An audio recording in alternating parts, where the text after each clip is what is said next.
Jadi saya berjuang untuk perubahan hukum di Indonesia. Pengacara terkenal Otto Hasibuan yakin bahwa kliennya Jessica Kumala Wongso bukanlah pelaku dalam kasus kontroversial kematian Wayan Mirna Salihin dalam kasus kopi sianida. Ia mengaku memiliki banyak bukti yang bisa membebaskan kliennya kala itu. Namun bukti yang dikantongi Otto Hasibuan itu diabaikan oleh aparat hukum. Meskipun Jessica Wongso telah ditahan selama 7 tahun, Otto Hasibuan tetap bersikeras membelanya. Ia yakin 99,9% Jessica tidak melakukan perbuatan seperti yang dituduhkan. Hal itu ia ungkap saat hadir dalam podcast Deddy Corbuzier. Mertua aktris Jessica Mila itu menjelaskan bahwa sejumlah bukti hukum yang dimilikinya tidak diizinkan untuk diungkap dan beberapa di antaranya tidak dipertimbangkan oleh hakim. Ia menyayangkan bahwa pernyataan dari beberapa saksi baik dari dalam negeri maupun luar negeri tidak dianggap sebagai pertimbangan dalam putusan hakim. Otto Hasibuan juga mengungkap dugaan adanya konspirasi untuk menyalahkan Jessica Wongso dan menjadikannya terpidana dengan hukuman 20 tahun penjara.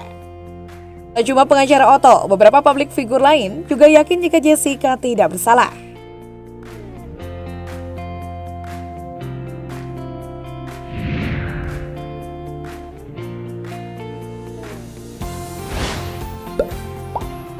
Senada dengan rekan satu profesinya, pengacara kondang Hotman Paris Hutapea juga menilai jika Jessica Wongso tidak bersalah.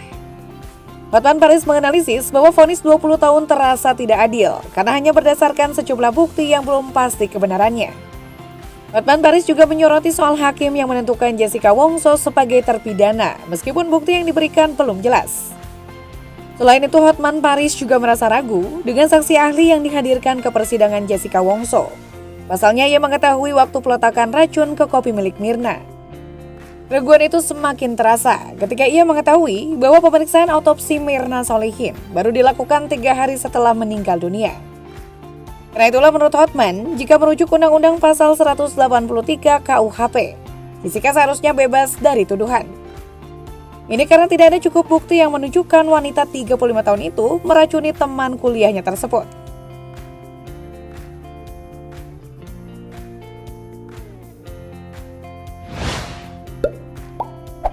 Anak musisi Ahmad Dhani, Ahmad El Jalaluni Rumi, turut mengomentari kasus kopi sianida. Kasus Jessica itu ia bandingkan dengan kasus anak anggota DPR RI yang menganiaya pacar hingga meninggal.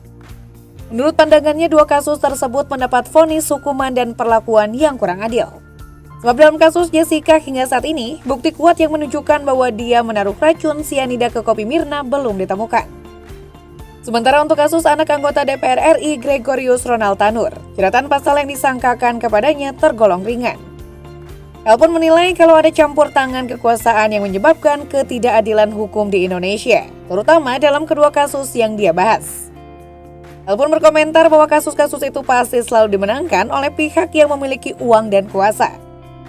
Meski terkesan mendukung Jessica, El Rumi masih belum berani memberikan pernyataan tegas atas sikapnya tersebut. Ia mengaku masih takut untuk bersuara.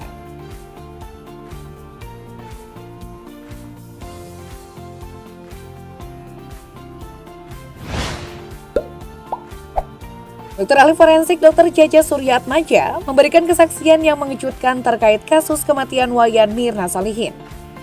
Dengan ilmu dan pengetahuan yang dimilikinya, ia yakin yang menyebabkan kematian Mirna bukanlah racun sianida.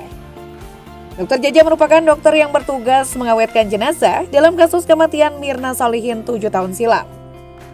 Dosen senior Universitas Indonesia tersebut mengungkapkan fakta terkait kematian Mirna dalam podcast Dr. Richard Lee.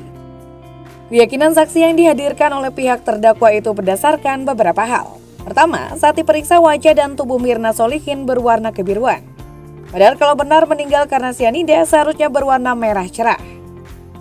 Selain itu, ketika Jaja menekan lambung Mirna sembari mencium hawa yang keluar dari mulut mendiang, tidak dideteksi bau sianida sedikit pun. Hal itu tak mengherankan, sebab dari sampel yang diambil di RS Polri tidak ditemukan sianida dalam hati, darah, dan urin Mirna. Sianida hanya ditemukan di lambung dengan kadar 0,2 mg. Kadar sianida itu disebut sangat kecil untuk bisa mengakibatkan kematian pada manusia.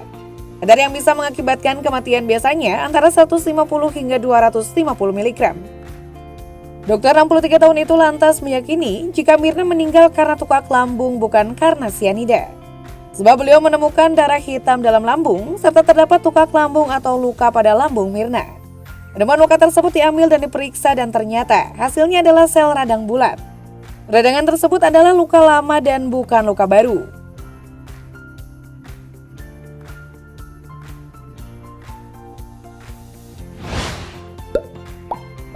Sebagai orang yang pernah mendekam di rutan yang sama, Lucinta Luna turut memberikan dukungannya kepada Jessica Wongso.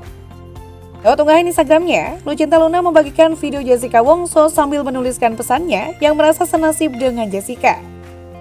Selain memberikan ucapan selamat ulang tahun, ia bersimpati karena pernah merasakan satu serupa. Ia pun yakin roda berputar. Bagi seleb internet 34 tahun itu, Jessica adalah sosok wanita yang tangguh, tulus, dan berani.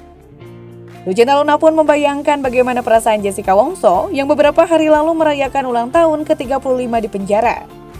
Kekasih dari Arten Boltian itu pun mendoakan agar Jessica Wongso bisa segera bebas, sehingga semua rasa sakit hatinya bisa terbayarkan.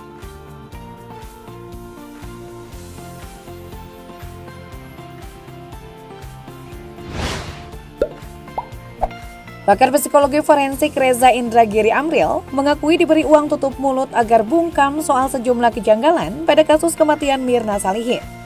Bahkan ada pihak tertentu yang meneleponnya dan meminta Reza untuk berhenti bicara. Karena itulah berdasarkan telaah ilmu yang dimilikinya, bahkan sejak sidang belum bergulir di tahun 2016, Reza yakin Jessica Wongso bukan pelaku kematian Wayan Mirna Salihin. Dari pandangan Reza, ada seorang intelektual leader dalam kasus Mirna. Lebih senjata yang digunakan adalah racun, yang berarti menurut Reza pelaku ingin mengambil jarak dari TKP. Menurut Reza tidaklah rasional jika pelakunya ada di tempat yang sama dengan korban. Ia juga menilai jika disebut peristiwa itu telah direncanakan, harusnya Jessica memiliki motif yang jelas dan tahu resikonya.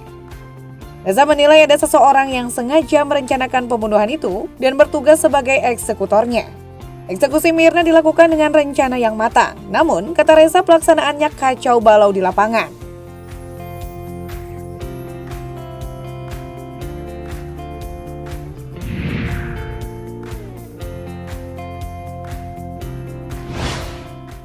Salah satu psikolog yang juga menjadi ahli dalam kasus kopi sianida adalah Dewi Harun.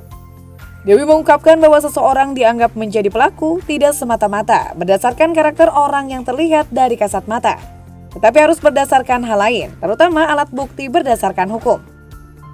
Namun sayang, tidak ada bukti langsung yang menunjukkan Jessica melakukan aksi memasukkan sianida ke dalam cangkir yang diminum Mirna.